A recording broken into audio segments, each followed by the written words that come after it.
Student, आप देख रहे हैं मेरे यूट्यूब चैनल तालीम तरबियत की दुनिया। मैं हूं मोहम्मद यासिर इकबाल। स्टूडेंट, हमारे पास एक्सरसाइज जो है प्रैक्टिस नाउ 10 चैप्टर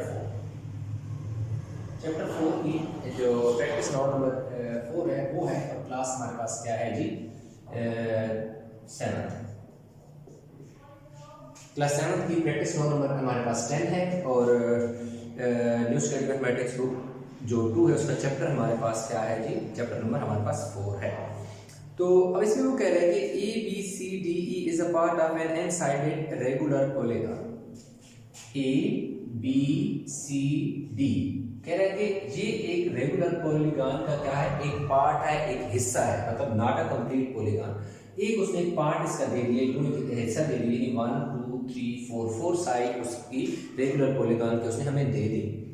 उसके साथ में वो ये कह रहा है कि जो हमारे पास BCR या PQRCD जो भी है, यानी जो आप कहीं से भी शुरू कर सकते हैं, ये वाला जो हिस्सा है यहाँ से ये, इधर से इधर, इधर से आप इस तरफ देखिए और इधर से इस तरफ देखिए, तो ये आपके पास क्या है, एक रेगुलर पेंटागन है।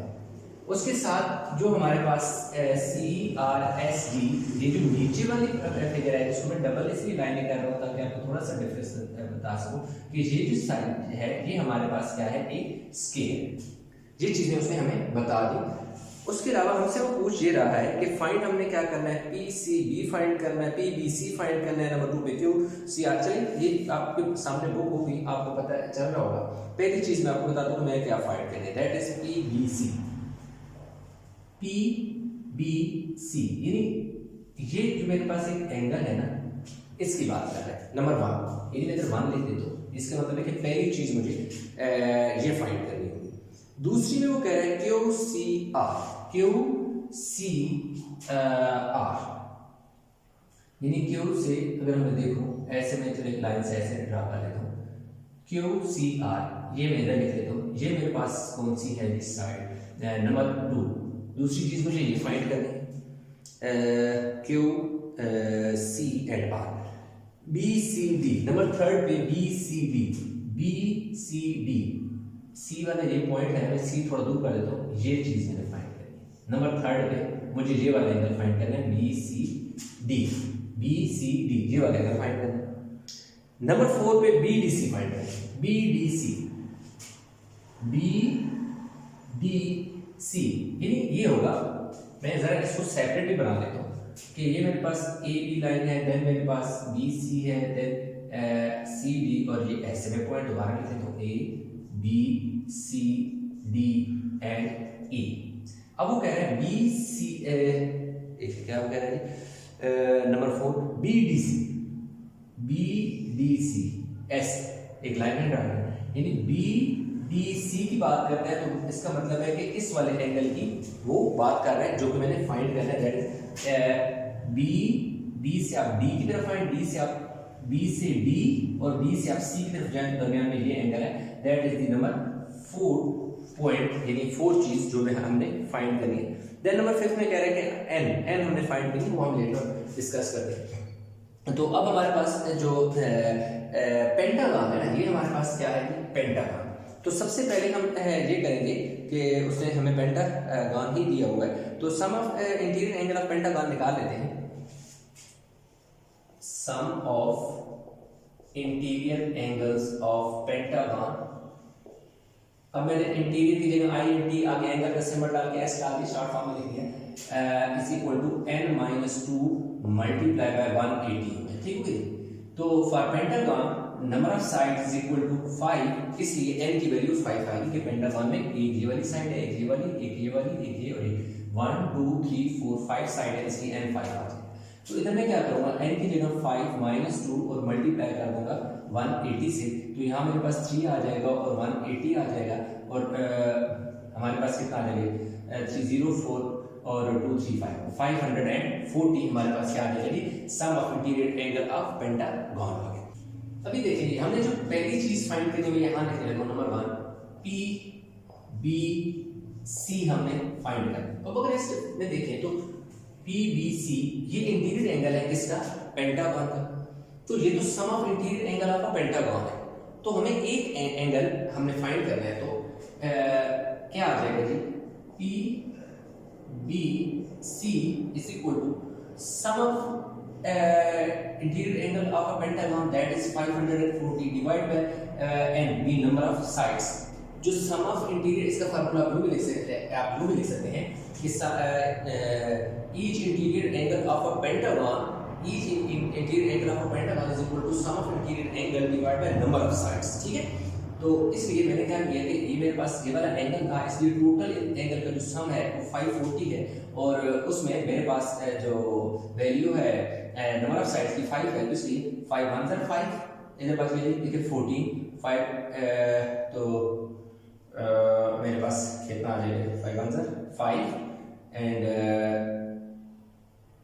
आगे मेरे पास 4 पे नहीं जाता, 5 8 ज़ा 40। एक सेकंड कैलकुलेटर में हम चेक कर लेते हैं कि 540 डिवाइड बाय 10, ये देखिए 540 ऐसे में 5 1 ज़ा 5, अच्छा देखिए सॉरी 5 1 ज़ा 5, 4 पे टेबल नहीं जाता, मैं ये स्टेप पूरा कर लूँ, मैं एक्सप्लेन कर दूँ। 5 8 40 कैलकुलेटर का आप डिवाइड कर सकते हैं, नहीं कर सकते तो आप ऐसे भी डिवाइड करके कर सकते हैं। 5 1 ज़ा 5, 5 4 गया, पीछे 4 पे टेबल नहीं जाता 5 का, इसलिए हमें 40 पूरे पे लेके जाना पड़ेगा, तो इसलिए 5 10 ज़ा 50 किया, पीछे हमारे पास 40 बचा, 5 8 ज़ा 40, या आप ऐसे लिख सकते हैं कि देखो 5 10 ज़ा 50, तो पीछे क्या बचा 4, ऊपर से 0, 5 10 ज़ा 40। तो जो पी बी सी जो पहली फाइंडिंग है वो हमारे पास आती है 108, ये चीज आ गई। नेक्स्ट जो हमें फाइंड करना है नंबर 2 पे, वो हमें फाइंड करना है जी Q C R, Q C R. तो ऐसा है कि आप इसको बेशक ये वाला उतार लें ताकि जो नेक्स्ट इसका क्यू सी आर है वो मैं फाइंड कर लूँ।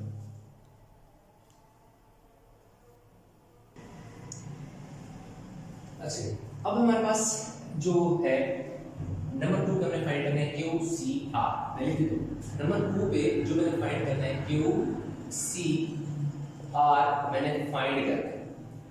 तो अब मैं क्यू सी आर जो ट्रायंगल है उसको जरा साइड पे बना देता हूं, थोड़ी सी ऐसे डायगोनल है, ये मैं क्यू कह देता हूं, ये मैं सी कह देता हूं, ये आर है, ये वाली साइड और ये वाली साइड क्या है, इक्वल है।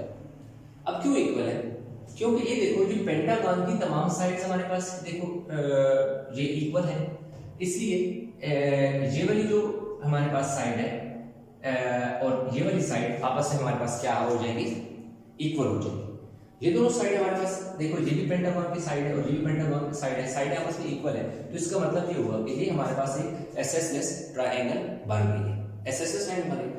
इसलिए हम यहाँ बताएंगे इन ट्रायंगल पी नहीं Q C R, Q C R जो ट्रायंगल है उसमें जो दो एंगल हैं कौन कौन से हैं, Q C R, Q C R equal है किसके, क्यू सी क्यू आर के, सी क्यू आर के। ये देखना कैसे, अब क्योंकि ये वाली साइड और ये वाली साइड इक्वल है तो एसएसएस ट्रायंगल की जब दो साइडें इक्वल होती हैं तो उनकी ये वाली क्या कंसीडर होती है, बेस, इसे क्या कहते हैं, बेस।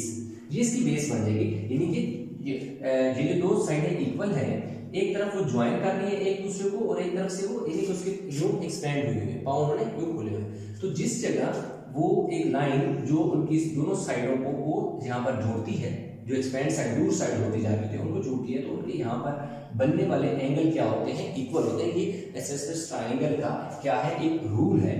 तो ये दोनों इक्वल है और इन दोनों को हम क्या कर लेते हैं कि इक्वल है तो लेट कर लेते हैं कि let Q C R is equal to C Q R is equal to x, और इसके साथ आप लिख सकते हो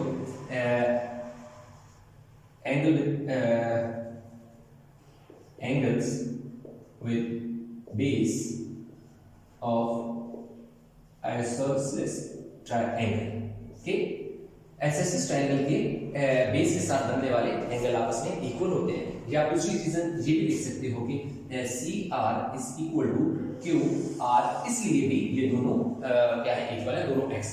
अब इसको भी हमने x कह दिया, इसको भी हमने x कह दिया, तो हमने क्या करना है कि दूसरा हमारे पास एक एंगल हमारे पास 108 है, ये वाला एंगल जो है ये क्या है 108 है। अब ये देखो ये 108 कैसे, जैसे मैंने पिछले निकाला था कि ईच एंगल ऑफ पेंटागन 108 आएगा। ये 108 हम निकाल चुके, जो पहली हमारी फाइंडिंग है, तो 108 हम निकाल चुके हैं इसको, तो ये 108 है, 108 है, ये भी 108 होगा, ये भी 108 होगा, तो इंटीग्रेट एंगल सारे क्या होंगे आपस में इक्वल होंगे।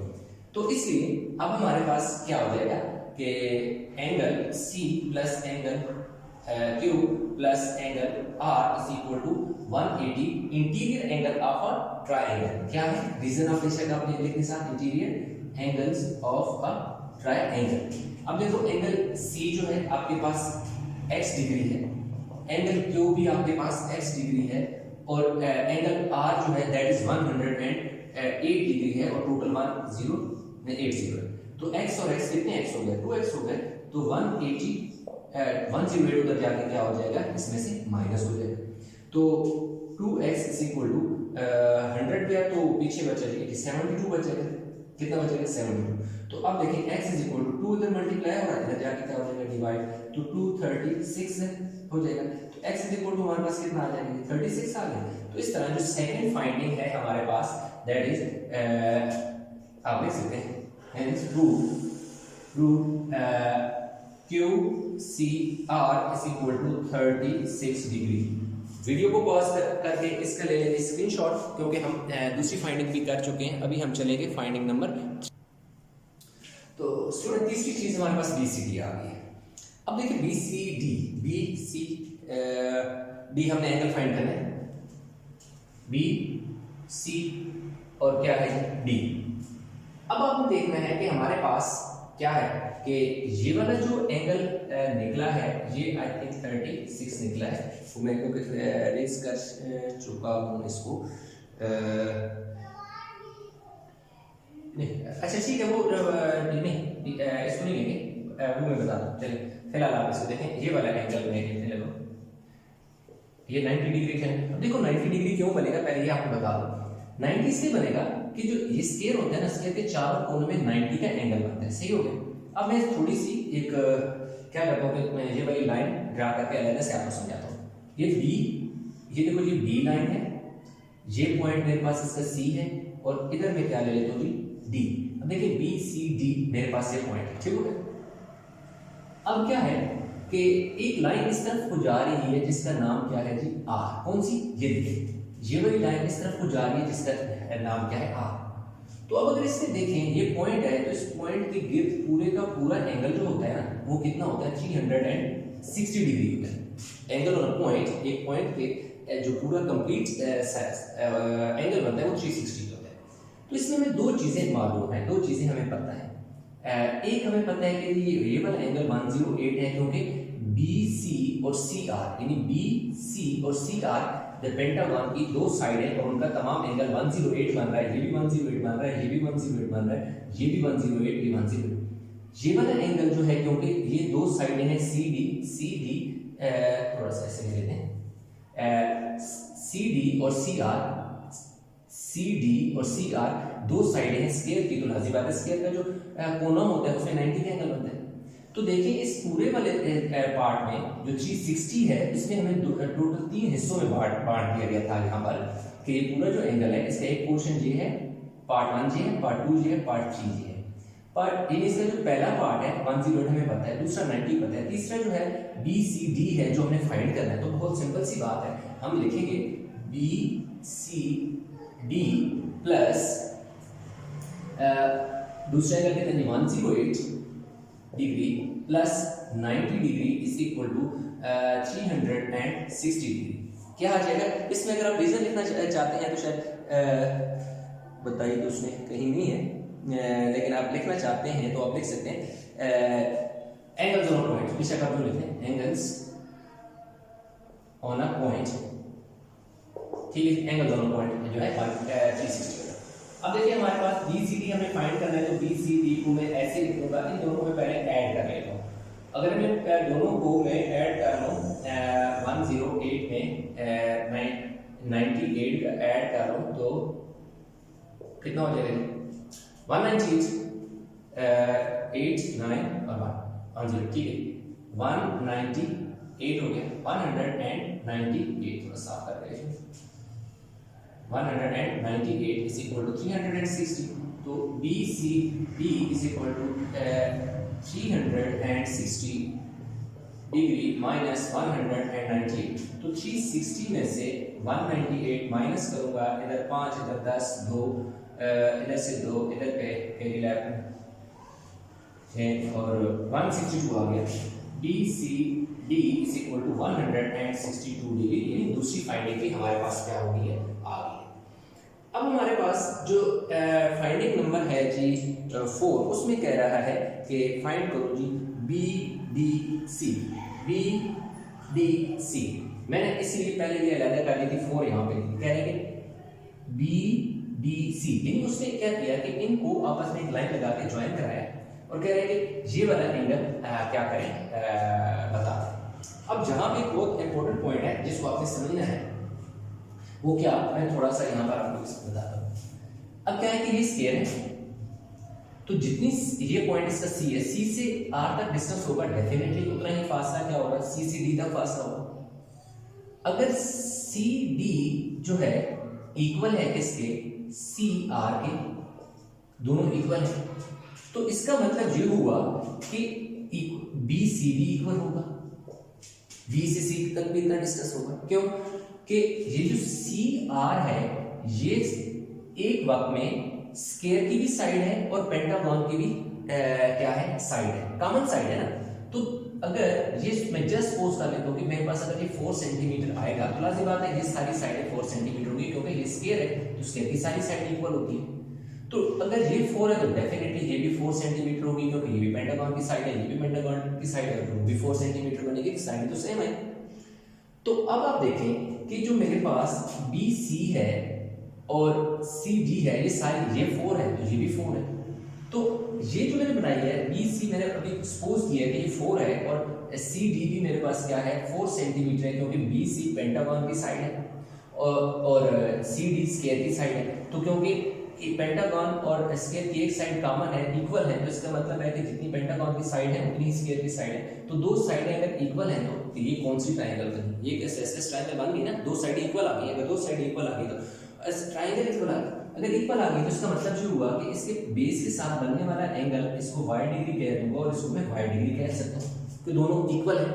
तो इसलिए अब मैं रिलेट करूं कि मेरे पास जो पहले मैं ये बताऊंगा कि जो मेरे पास एंगल बनेगा CBD BCD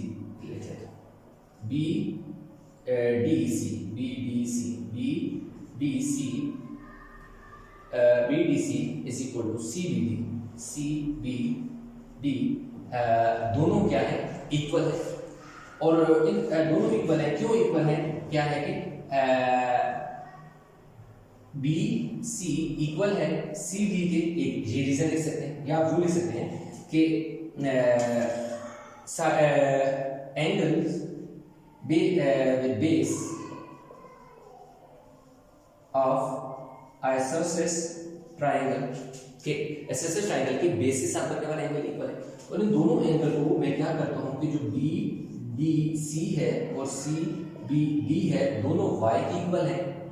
तो अब फिर क्या होगा पहले ऊपर बता दूं एन ट्रायंगल कौन सी ट्रायंगल हमने BCD को मैं सॉल्व कर रहा हूं तो इसमें मेरे पास क्या आ जाएगा मेरे पास जो एंगल आएगा BCD थोड़ा सा नीचे कर लो BCD ये वाला angle plus CBD plus BCD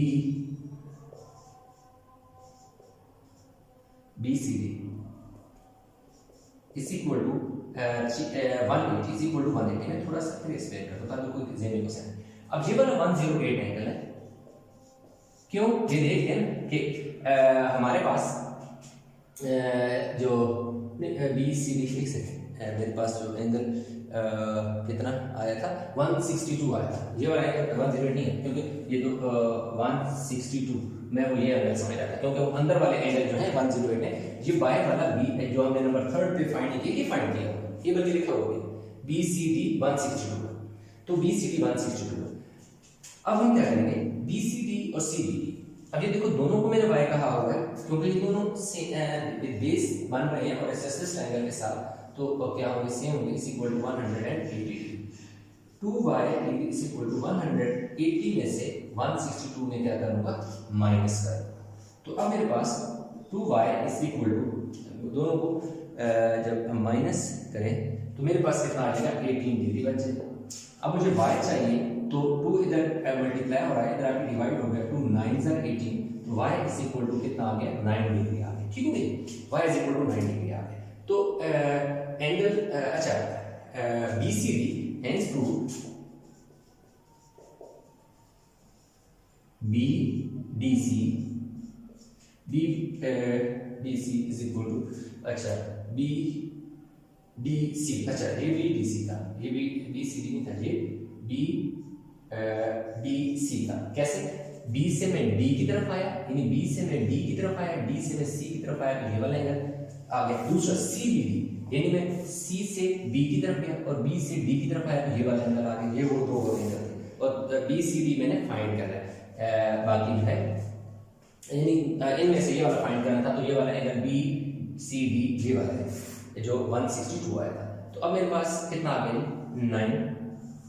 9 degree मेरे पास जो है इसका आंसर आ गया बी। अब नंबर हमारे पास रह गया जी last value of n। Video को करें पास और इसका ले लें स्क्रीनशॉट ताकि हम इसका जो नेक्स्ट पार्ट है वो कंप्लीट कर लें। अच्छा तो स्टूडेंट अभी देखें कि n हमने फाइंड करा नंबर 5 का जो फिफ्थ पार्ट है फिफ्थ पार्ट में हमने क्या करना है n को फाइंड करना है। n भी नंबर ऑफ साइड्स या फिर नंबर ऑफ एंगल्स हमने एक चीज फाइंड करनी नंबर ऑफ n फाइंड करने साइड फाइंड करने जितनी साइडें होती है उतने ही क्या होते हैं एंगल्स होते हैं। तो अभी देखें हमने करना क्या है कि n की वैल्यू तो हमने लेट कर लिया let exterior angle of n sided polygon is equal to 80 कि हमने जो एक्सटीरियर एंगल है पॉलीगॉन का उसको हमने क्या कह दिया कि 8 डिग्री कह दिया। अब एक्सटीरियर एंगल देखें जब भी कोई भी दो साइड्स होती हैं जैसे मैंने यहाँ पर बनाई हुई है मैं आपको यहाँ पे एक्सप्लेन करता हूँ A B C D E ये वाली A B C D E। इसमें देखें अगर मैं यूं एक लाइन एक्सटेंड कर देता हूं इस तरफ तो मेरे पास ये इसका इंटीरियर एंगल है तो ये इसका क्या होगा एक्सटीरियर एंगल होगा। इसी तरह अगर मैं इसको एक्सटेंड कर दूं ये देखें इस लाइन को ऐसे ऊपर की जानिब एक्सटेंड कर दूं स्ट्रेट लाइन बना दूं तो इस पूरी स्ट्रेट लाइन के ऊपर इस पॉइंट के ऊपर जो एंगल बनेगा वो 180 डिग्री बनेगा। तो इसमें क्या है कि ये वाला जो एंगल है ये इंटीरियर एंगल कहलाता है इंटीरियर एंगल। ये जो एंगल है ये क्या कहलाता है ये एक्सटीरियर एंगल कहलाता है। तो जो sum of interior angle plus exterior angle जो होता है सम जो होता है किसका interior angle plus exterior angle वो 180 के इक्वल होता है। तो मैंने ये कहा कि मेरा जो एक्सटीरियर एंगल है वो A डिग्री है मैंने इसको A कह लीजिए। तो अब मसला दूसरा ये वाला जो एंगल है BCD ये मैं angle interior angle already find कर चुका हूँ 162 और ये मेरी फाइंडिंग नंबर क्या है थर्ड है दैट इज BCD जो मैं फाइंड पहले कर चुका हूँ मैं कहीं लिख दूँ BCD जो मेरी थर्ड फाइंडिंग थी वो 162 में निकाल चुका हूँ। तो इसका मतलब है कि ये यहाँ से इधर से लेकर ये डबल लाइन लगा दी मैंने ये 62 है और ये मैंने फाइंड करना है टोटल 180 है। तो बहुत सिंपल सी बात है मैं लिखूंगा A degree is equal to total angle कितना है जी या ऐसे पहले लिख लेता हूं A degree plus 162 is equal to 180। देखिए ना ये पूरा एंगल दो हिस्सों में डिवाइड हुआ है दैट इज 180 प्लस 162 टोटल 180 के। तो A डिग्री मेरे पास 180 माइनस 162 तो A degree is equal to subtraction कर लेते हैं जी 18 डिग्री कितना मेरे पास आ गया जी 18 डिग्री आ गया मेरे पास A। अब मैंने क्या फाइंड करना है दूसरी जो चीज मैंने फाइंड करनी है, सम ऑफ एक्सटीरियर एंगल फाइंड करना है। सम ऑफ एक्सटीरियर जो एंगल्स हैं वो किसके इक्वल होते हैं, 360 डिग्री के इक्वल होते हैं, divide by number of sides या n। तो इसमें मेरे पास जो फार्मूला लगेगा for finding the value of n is equal to sum of exterior angle, that is sum of ext exterior angles divide by क्या है, size of each angle, size of each angle, ये जो size of each angle. तो जो exterior angle का सम है वो 360 है, उनमें जो हर एंगल है वो किसकी इक्वल है, 18 डिग्री के इक्वल है, यानी एक एंगल का साइज जो है वो 18 डिग्री है।